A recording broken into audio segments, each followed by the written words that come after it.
And ooh, we are live. Hi, y'all. I'm Julie Gunnigle. I am the past president of the Arizona Association for Gifted and Talented and the proud mama to 3 gifted kiddos. And I am here today as part of our advocacy push as we near the end of the legislative session, talk to you a little bit about gifted funding and why it matters. But I have a special guest today. So I'm going to toss this over to Colin Seale to introduce himself. Hey everyone, I'm Colin Seale. I'm super excited to be here. I live in Phoenix, Arizona. I have 2 kids here in Phoenix, Arizona. I really am super passionate about what gifted education means in terms of educational equity as a whole. And I'm really excited to be actually a part of what it takes to do something pretty historic here in our state. And I'm excited to have Julie kind of give you sort of the political breakdown of where we're at when it comes to funding gifted education here in the state as a permanent item. That's something that we don't have to come back and ask for every single year, and really just kind of help us understand like what are all the logistics going on here and what it is that we can actually do about it to move the needle forward on this super important issue. Yeah, and you know what? It is a super important issue. So for everybody following along at home, here's the political breakdown. Arizona has a fantastic gifted mandate. It says that if you are a gifted student in the state, guess what? Your school district, whether it be a school district or a charter, has to meet the needs of their gifted students, which is wonderful. But since the Great Recession, it hasn't been fully funded, not once.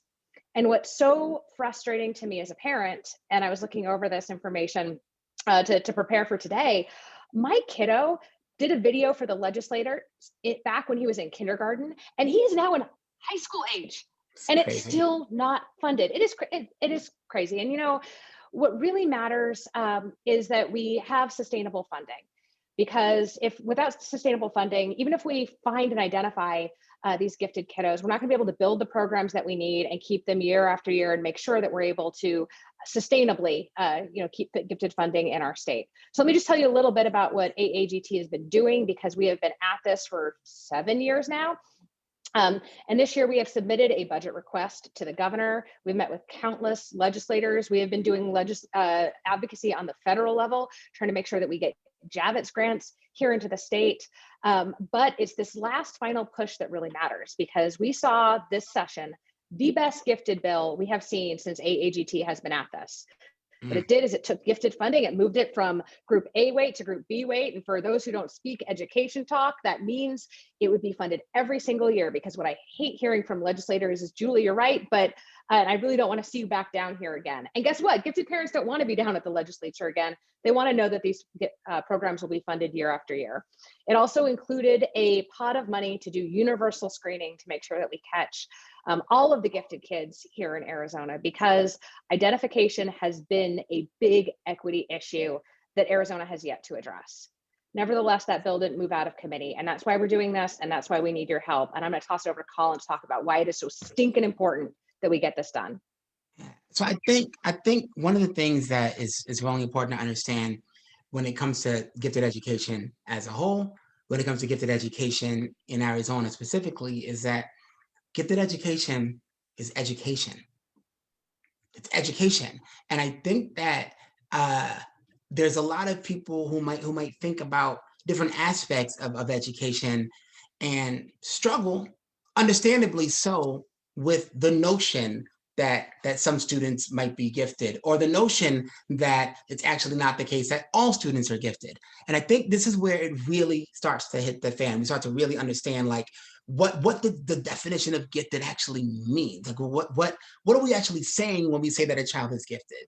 And when we start realizing that we're talking about kids that at a certain level of intellect, at a certain level of aptitude, at a certain level of creativity, we can get to a point where this child, without specialized supports that are not normally available in a general education classroom, is not going to thrive, is not going to come anywhere close to meeting the unique needs set up by that intellectual ability, by that aptitude, by that creativity.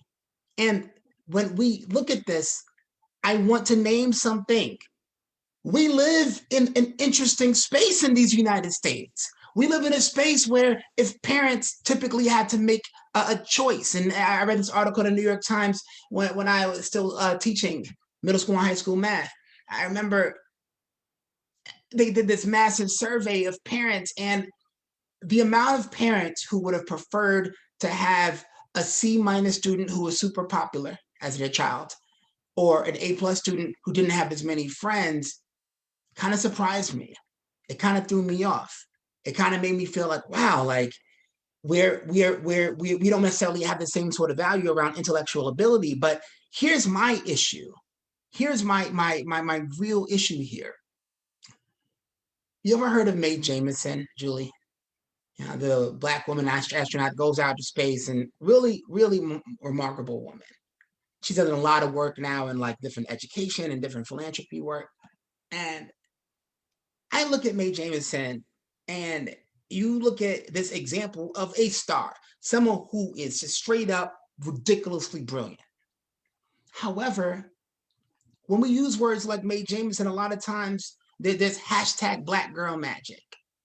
Kamala Harris, Black girl magic. Amanda Gorman, who did this beautiful poem, Black girl. And we look at this thing, and it's like we've created a space where so often it requires magic for certain populations, for certain types of kids in certain areas who have excellent ability to come anywhere close to excellent outcomes. You want to talk about Black girl magic? You want to talk about randomness. Randomness. When you look at Mae Jemison's life, happened to be born to a mom in Chicago public schools who was kind of a badass, right? So when you're that woman's kid, no one is really gonna mess with you, right? So then on top of that, you're in middle school with the kind of teachers that are calling conferences when you have a B, because they know no reason a Mae Jemison is gonna walk in my class and get a B. We're gonna have a conference about that. We're talking about a system where when she got to high school that didn't offer advanced placement calculus or advanced placement anything, she had a math teacher who took his time out to teach her calculus on his preps. Because said, Mae, where you're going, you're gonna need this. So is this gonna be what we do when it comes to that intellectual excellence, to that tremendous level of aptitude, when it comes to a student like Mae Jemison, who we know is not gonna be duly served by the needs of the general education classroom? If we look at the state of Arizona, you might be like, okay, so like you must be talking about racial inequity. Can I talk about reality? If 8% of kids, period, attending public schools are actually identified gifted, the disproportionalities are a whole nother level of that. But we can honestly say, regardless of your income level, regardless of your race, we have an underrepresentation problem in Arizona when it comes to gifted education. Now, why is that the case? Where is that the case? You know how much it costs to screen kids for gifted and talented programs? By the time one of our rural districts were to fund something like that, by the time one of our financially struggling districts in high poverty communities, by the time one of our single site community operated charter schools were to pay for that, there wouldn't even be a program to actually offer for whoever you did screen and end up testing to get into a gifted program. Like there wouldn't even be a program. So what we're looking at doing in Arizona at the state level, this idea of calling up your legislature, your representatives and saying, hey, we need your support. We need to make sure that you are going to be funding universal screening and funding gifted programming, because we cannot just keep on leaving our intellectual gifts and brilliances on the table. That's going to enable these programs. Once we add in the program funding so that we can train our teachers to meet the unique needs of these kids. And I mean, look, some of you might have a hard time still, and you're like, I still don't get the gifted stuff. Let me ask you a question. Whether you're an educator or whether you just remember being in school, how many of you can think about kids you went to school with, kids that you taught if you're an educator, who were no doubt the smartest person in the building, not the smartest child, but the smartest person in that building, but found some way to end up in detention every day. Found some way to get suspended all the time. And we look at this thing and we're like, we see it in front of our faces. We see it. Anyone who's ever had a chance to work with any child in juvenile detention, sit down and have a conversation with that kid. Understand the innovation, understand what they've done in terms of leadership and creativity to try to get this thing and figure out that thing and do the exams. Like, wait a minute, like, you did what now? You basically did an Ocean's 11 plot to do this ridiculous theft at like 14 years old. Man, what if you took an engineering class? What if you had access to the kind of programming that can clearly unlock this brilliance without getting you locked up? What would that do? What would that mean if we actually committed to that the same way we do in other spaces? Because I don't know, but I'm pretty sure that if Julie was walking around here at 14 years old and she was 6'7", somebody would be like, I think we need to put a basketball in this girl's hand. I think that this girl needs to be able to get some extra coaching, some extra way. I'm pretty sure we'd find a way to make that work. And my mom, even though I grew up in the struggle, even though when I grew up in Brooklyn, New York, I was a kid that was on free and reduced lunch. I was a kid who had all the different challenges you can name between having a family who first generation in this country and just always struggling, having a dad that was incarcerated for selling drugs even. And I remember my mom got me this little keyboard, little toy keyboard. They even had black keys on it, right? And I could not stop playing it. I could not stop playing it. So what does she do? She begs, borrows, and steals for any opportunity for me to try to get piano lessons. And at the end of the day, I didn't take normal piano. I took piano lessons at Brooklyn College by teachers who like taught at the universities in New York. And like, I had juries. I had to do like scales. I had a music theory class. I had ear training. They were not playing around because when you got a musical gift, we don't play around. When you got athletic gifts, we tend to not play around. But we get real funky when it comes to intellectual gifts. And I get it. I get it. But at the same time, have we looked around recently? Have we looked at some of the challenges our society is facing? Don't we need to unleash critical thinking? Don't we need to have bold and daring solutions that we're bringing to the table? And if we're being honest, we know that the best solutions come from the people who are most closest to the problem. But as some of our most intense problems, our most persistent, stubborn problems are occurring in areas that are also the same areas that are least likely to create systems that are committed to no longer leaving brilliance on the table. It's a lose-lose situation. It's a lose-lose situation.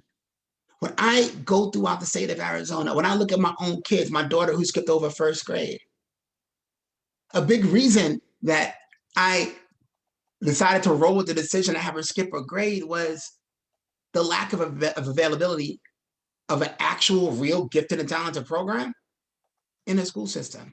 And I felt like the gifted program that they did have was gifted in name only. It was gifted in that you can get identified as gifted, but it didn't have any funding to actually provide any program. That's like me and like, wow, you have so much potential to be an Olympic gymnast, and we're gonna select you for our select gymnast team. But you got no balance beams. You ain't got no uneven bar. So it's like, what is the point? I guess it feels good to know that I'm in this space, but that's not the point. The point is we've got a lot of our systems that are designed around all children. If you look at most mission and vision statements for your school district, for your charter school, no matter what your school is, you probably see something about all students will be critical thinkers, or all students will be civic leaders, blah, blah, blah, blah, all students, all students. I don't care about all students. You know why? All students is no student at all. All student erases kids. When we say all students, it's like we're talking about this mythical like middle child who doesn't actually exist. If we really want to see equity realized in education, we've got to shift from all to each. Each child. What are their needs? Each child. Because if we start talking about each child, we realize gifted is more complicated than we think. I was identified gifted at 7 years old, but I was only after I was raising terror in first grade and in kindergarten. And, I tell the story in my book, Thinking Like a Lawyer, that one of my favorite books was Caps for Sale, classic book, Caps for Sale. And I remember I would be belligerent. If the teacher did not read the book that I liked, I would run up to her and smack the book out of her hand. I was so belligerent that there was this other thing about Caps for Sale where I felt like you had to say it in this sort of generic, probably pretty offensive Eastern European accent when you said caps for sale, 50 cents a cap. And if she didn't give it with that extra flavor that I liked, again, ran up, smacked the book out of her hands. You can probably look at a kid like that and be like, whoa, this kid is all sorts of special. And he is not going to be in this gifted program because he's too this and he's too that. He's gifted, but the reality was I was gifted and ADHD, but I didn't get diagnosed with ADHD until I was an adult. We've got kids here who English is not their first language and they're gifted. We've got kids who are dyslexic and they're gifted. We've got kids who actually might be 2 to 3 grade levels behind because they had a long-term sub for the last 2 or 3 years and they're still gifted, but we don't know because we don't have any money to screen for gifted. In a lot of our school systems, they don't want to make it a priority. We don't know because even if they did it, we wouldn't have a program for them to be a part of. So if we want to see equity realized, part of what we need to do is we need to speak to our legislature. We need to be able to talk to our reps, make it known. And here's the thing. I used to be one of those politics, it ain't for me. It doesn't make a difference. Until I realized that this is a citizens' legislature. These are people. These are your neighbors. They actually need to know where people stand on these things because you know how many bills they have to look at? This is not going to be their pet issue. This is not going to be something they're going to have all sorts of great knowledge on. But if they got emails from 8 constituents saying, I want you to support this, and 0 emails saying opposite, oh, looks like my constituency seems to be in support of this. You can send those emails. And if you want to tell them the emails, one thing to be clear about is I got a master's in public administration. I have an undergraduate degree in computer science. I taught middle school and high school math. I run a whole organization around critical thinking. I'm a lawyer. But stories matter. Stories matter. You can talk data all day, throw out numbers, funding, whatever, but stories matter. And you know who cannot tell your story? I can't. Julie can't. But you can. You're inherently qualified to tell that story. You know who else could tell that story? Your kid. Your child. Your child. Your child can advocate. Your child could talk about what that looks like. And one of the challenges about this organization, and it's a challenge that we have all across the country. I work with different gifted associations all throughout the country. This is the Arizona Association, Gifted and Talented. But we know we're missing people. We know we're missing people, right? So what I'm trying to say is, you might be someone who happened upon this feed, happened upon this video, and you're like, my child isn't gifted, but maybe he is.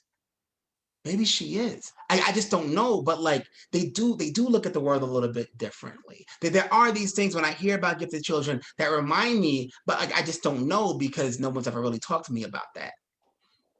I know that that's out there.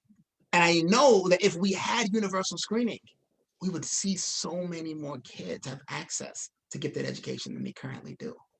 So how do I actually do this, Julie? If I'm trying to tell a compelling story, as someone that's been advocating for such a long time about this, how do I actually approach this, logistically? I know my address, I know my zip code.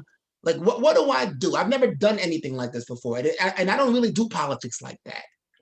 So what do I do? Yeah, good question. So there's a district locator, and I'm going to drop that link into the chat so everyone can see it. It's as easy as putting in your address. It tells you what legislative district you're in. Spoiler alert, there's 30 of them. So you're going to come up with a number 1 through 30. And then there's a second little link that you can click and you can find out the who. Who are you telling the story to? Every legislative district has 2 reps and 1 senator. And every single one of those senators and representatives are going to be in charge of the budget negotiations and any other possible striker bills or legislation that could come through the session. So what we need people to do is reach out. Their email addresses will be right there. You know what also works well, since you brought this up too, if you're, especially for kiddos, videos and posting it and tagging your legislator on Twitter, on Facebook, on social media. They see that. And it's powerful stuff. I mean, I've been doing this for a long time and I can't, well, there's one person, senator no longer serving, but every single time I would go to see her, she would repeat a story from one of our parents about a child who wasn't having their needs met inside their classroom and the huge mental toll it meant for them to not have true peers. So a simple message to your legislators, a simple message from a child, this all matters. And Colin, you are absolutely right. It's the difference between, we don't need hundreds. We need like a dozen headed to each legislator would make a huge difference as we go forward in making this possible. Because guess what, folks, when the legislature adjourns, sine die in May, it's going to be a whole year until we get to revisit this. And that may seem like a long time for adults, but that is just forever in years of a child. So Yeah, and I yeah, think, you know, that's what needs to happen. when we look at this, sometimes it's hard to see it, because I think a lot of times when we think about like gifted kids, it seems like, well, these are already kids who are like academically privileged. These are kids who are already kind of set up to be just fine. We've got kids who haven't even been connected to school at all for the last year. Why should I prioritize this? And here's why I go with this. Before we talk about access to a working device and connectivity to a hotspot, there's always been much greater issues around equity when it comes to access to learning, access to being challenged, access to being pushed, access to the simple idea that I should be experiencing some level of joy in my learning. So I go back and I look at myself as a first grader. And when I was in first grade, like, talk about a story, right? This is the time where all these stresses are happening. My parents had just split up. I'm in all this funk going on. And on top of that, like, I just happen to be me. And the thing about being me is I get really impatient. I get really frustrated. And I hate doing nonsense work. I cannot stand doing nonsense work. So you want to be that teacher that wants to be like, oh, Colin, you're talking too much. Here's an extra worksheet. I'm like, okay, who cares? I'll do it in 5 seconds, right? That's me. Like, really nasty. I mean, I'm so disgusted by the person I was at that point. But it's actually interesting because, you know, we had a science lab lady that had a science cart, and her name was Miss Lifshitz. And I always say, why should I get in trouble when your name is Miss Lifshitz? What am I supposed to do with that? Do you not know that I'm me? And the way that I am, I can't actually do anything about that if anything happens to me with Miss Lifshitz. Something that's just too easy, okay? And I don't have that kind of like ability to hold back. Anyway, Miss Lifshitz asked me to do this 100-word reflection on my behavior one day. I'm like, all right, I got you, Miss Lifshitz. And in first grade, I sat there, I did the math in my head, and I decided to write, I hate science, exactly 32 times. Because if I did my math correctly, I hate science 32 times left me 4 words over to write, I hate you too. Take that, Miss Lifshitz. And as you can imagine, something's wrong with this kid. Tired of this kid. This kid is a problem. And what happened on top of that is I had a really bad speech impediment. Okay, talk about gifted and. I had a really bad speech impediment. Like, I keynote conferences today, when I was in first grade, I couldn't pronounce S, T, or R. So I had a bad speech impediment. And in the process of getting evaluated for behavior and speech, it turned out that I should have been in gifted classes since I was in kindergarten. I started school early. I'm a November birthday. And I started school early during the 1 year I lived in New Jersey. And the principal in that school knew that based on my IQ scores or whatever, that I should have been in gifted. but probably was like, well, he's born too late anyway. I don't want to have him kind of fall too far behind or whatever. So take it easy. And worst decision ever. But here's the thing I want to point out, because you don't know until you know. You don't know until you know. So now I'm in the school that I'm getting bused to. Okay. It's not in my neighborhood. My neighborhood did not offer a gifted program. And to this day, New York City still has tremendous equity issues in their gifted programming. So I'm being bused to this school. And the weirdest thing happened. It was a transformational experience. In this school, in this classroom, the same behavior that I used to get in trouble for was now required. You understand what I'm saying? The same behavior was now required. Before, me asking questions all the time was obnoxious and willful defiance. Here, it was me being inquisitive and curious. Talking to my peers was banned and frowned upon. Now, it was me being a collaborator and someone that worked really, really well in groups.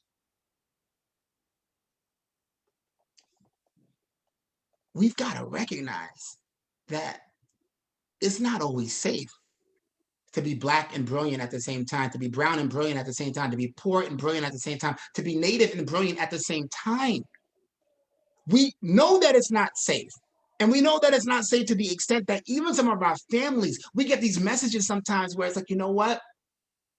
As an immigrant, first generation immigrant, I can relate to this, that sometimes it's in the safety and security of our family's best interest for you to not shine too brightly. I'm gonna need you to not get smart with people. I'm gonna need you to like just say yes, sir, yes, ma'am, and move along, because these are safety tactics, right? These are things that we're sort of learning. And when I look at like who gets overlooked when it comes to gifted education,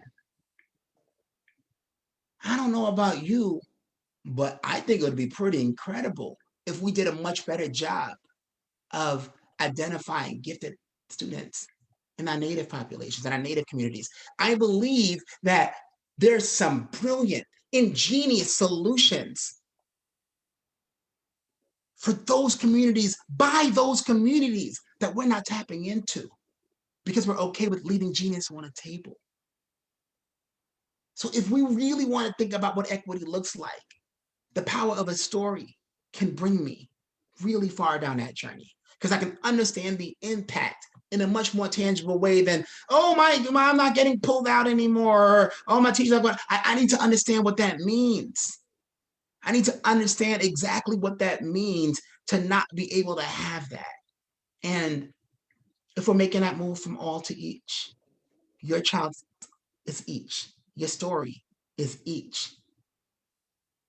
So I urge you to share that story. I urge you to reach out, follow the process, put in your address, figure out what your legislative districts are, contact, the 2 reps, the 1 senator, and make it happen.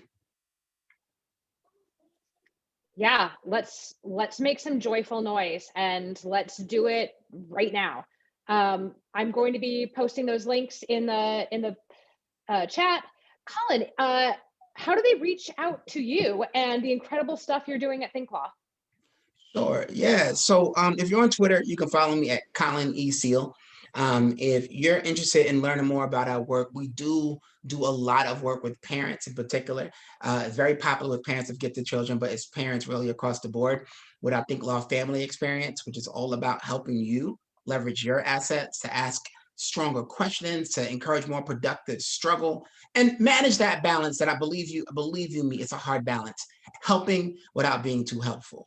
Because I feel like my kids are in the battle with a sloth sometimes. I'm like, are y'all trying to beat the sloth, and who could be the slowest person to leave the house right now? Because like, I really don't want to wipe your butt, but like, I will wipe your butt if we've got places to go, all right? But ultimately, managing that balance, going through this, and I also say like, I don't think parents need expert advice. I think parents need communities. Parents need tips, strategies, ideas. And that's what we do with the thinkLaw family experience. And, for all our educators out there, following our work at thinkLaw.us, at thinkLawUS on Twitter as well, we're always kind of sharing ideas and resources and having conversations about what it would look like if critical thinking was no longer a luxury good. So again, I'm not just talking for the sake of talking. Julie is just not talking for the sake of talking. And I'm not even talking to you in my capacity as somebody who works a lot with gifted education as a part of my work. I'm doing this as somebody who's lived it and who's also living it all over again with my kid. If I could say one thing to close, my daughter is a piece of work. She's a piece of work. I love her to death, but she's a piece of work. She's a tinkerer. She's a tinkerer. She's somebody who, if you tell her to stop doing something, if you tell her not to touch something, it's an invitation to figure out, well, what would happen if I did touch it? And I know who she is because it just so happens that her father is that dude who, if he goes out to a restaurant and the waitress says, hey, be careful with that plate, it's hot. Touching that plate in seconds. Listen, once I am touching that plate because I'm just this way. And I'm really, honestly, very worried about what happens if she goes into an educational space that's not prepared to handle the likes of her. I'm so worried about what will happen if her curiosity, her wonder, her tinkering can somehow be criminalized, can somehow make her a villain, can somehow make it a feeling like she doesn't belong, like she's always wrong. I wonder what happens in those moments where teachers start to recognize, as I do very often, that this third grader is more intelligent than I am. I hope that her teacher has the ego in check enough to understand that that's a good thing. And I want to work with that. And I want to grow her intelligence. And I don't ever think that I'm in here to make kids as intelligent as me anyhow. I want them to exceed anything that I would ever have imagined in my wildest imagination. So again, that's another story. I know you've got them. If you don't have them, I'm positive your child has them. So let's come together. Let's urge the folks who represent us to commit to no longer leaving brilliance on the table.